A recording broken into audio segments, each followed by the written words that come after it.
I'm going to give you the best tips you need to stay on track this Christmas period, summarized in just 5 chapters. As a disclaimer, I just want to say that this is based off my own personal experience and personal opinion. It does not mean that this is the only way, and always remember that balance looks different to everyone. I'm going to display for you the video chapters so that way you can navigate yourself through the video and make it easier to rewatch parts when you need it most. Before we get into this, I want to extend a limited time offer to anyone who is looking for an online coach to better their life and transform their physique. Send a DM with the code xmas to either of the following Instagram accounts and you will receive 2 weeks free of online coaching before the 31st of January 2024. Now, let's get into it. Category 1, eating habits. First and foremost, do not skip your meals. First of all, it doesn't erase your past action if you do go over your calories. Secondly, it leads to a binge and restrict pattern. It affects your digestion, creates a bad relationship with food, and mindset around food. Naturally, your body will fall into deprivation mode and it will not know when to stop when you start. A great way to control your portion sizes is to eat prior to an event. That way, when you get there, you are less hungry and you're also filled with whole foods before. On the topic of whole foods, you can do things like bring healthy foods with you to the event. And you can also time the way in which you eat the food that is at the social events. What I mean by this is making a conscious decision of food selection in a timely manner. The following order is highly recommended. Select protein-rich foods first, then go for your fruits and your vegetables. Then you can reach for your carb-rich food and your higher fat foods. Not only will this give you a better micro and macronutrient profile for the day, but it will also improve your gut health and make you feel fuller on the whole foods prior to filling up on the junk foods. The way in which you lay out your plate can really help with portion sizing and bring awareness to your consumption.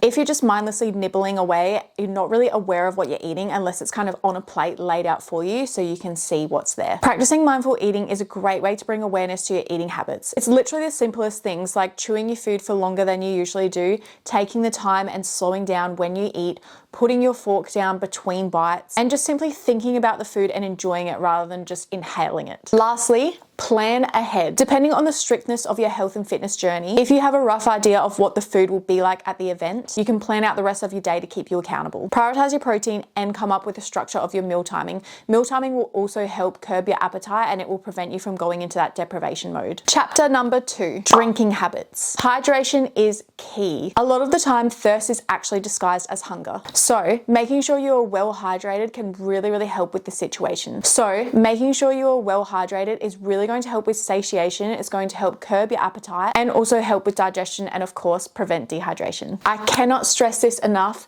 Choose sugar-free drinks. You have no idea how many calories you can save just by going from a sugar-free soda instead of a sugary one. And lastly, which I might get a lot of hate for, but do try to limit your alcohol intake where you can. Again, it's going to be empty calories that you're putting into your body, and overall it's going to leave you feeling tired, you're going to feel unmotivated, and you're not really going to upkeep your health and fitness regime. Chapter number 3, mindset. At the end of the day, being a high achiever in the health and fitness industry, you're gonna need some form of discipline, which really comes from your mindset and remembering your why. I'm going to talk about 2 different mindset shifts that can make the world of difference in terms of staying on track whilst on holiday. Switching from a scarcity mindset to an abundance mindset. Secondly, letting go of the all or nothing approach. Diving into the scarcity to abundance mindset shift, let's look a little deeper into what exactly they are. So a scarcity mindset around food leaves you feeling like there's not enough for everyone or you're not going to have an opportunity to kind of eat those foods again. This is going to cause you to binge and overindulge. On the flip side, switching to an abundance mindset, you'll be left knowing the food will always be there is enough to go around, and there will be plenty more opportunities to enjoy food with your friends and family. Diving into the all or nothing mindset,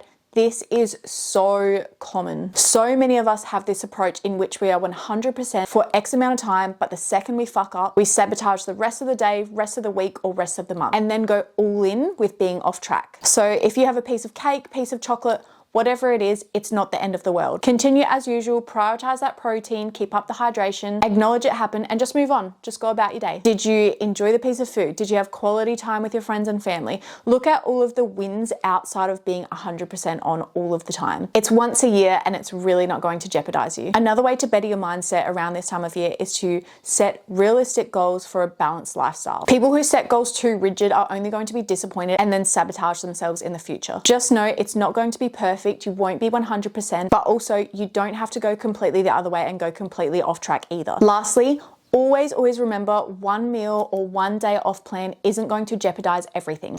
It's not going to completely ruin your results. It's not what you do 10% of the time, which is having a meal with your loved ones. It's what you do 90% of the time. Category number 4, upkeep of your daily routine. Just know it's going to be a little bit different to how it usually is. It's going to be busier.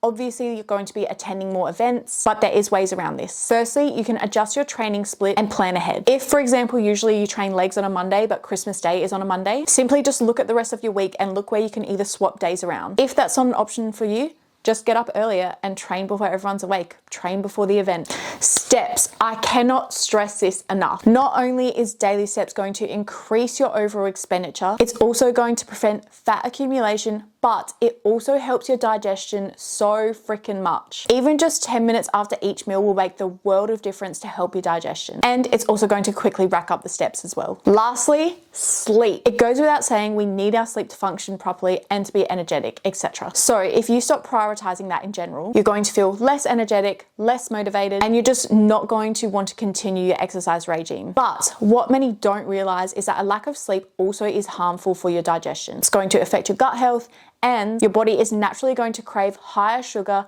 higher calorie dense food due to the demands of energy needs being higher. And lastly, category number 5, have a good support system. The people you surround yourself with can have a drastic impact on the lifestyle you commit to. Now, I'm not saying you can only hang around people that go to the gym and eat a good diet. There are lots of family members who don't have the exact same lifestyle of you, and that's okay. But there are ways around this. Set boundaries. People who love you will always respect your opinion and your values, and they'll always want what's in your best interest. Get others involved. Plan activities that are active. Spend time in nature. Go for walks after your meals.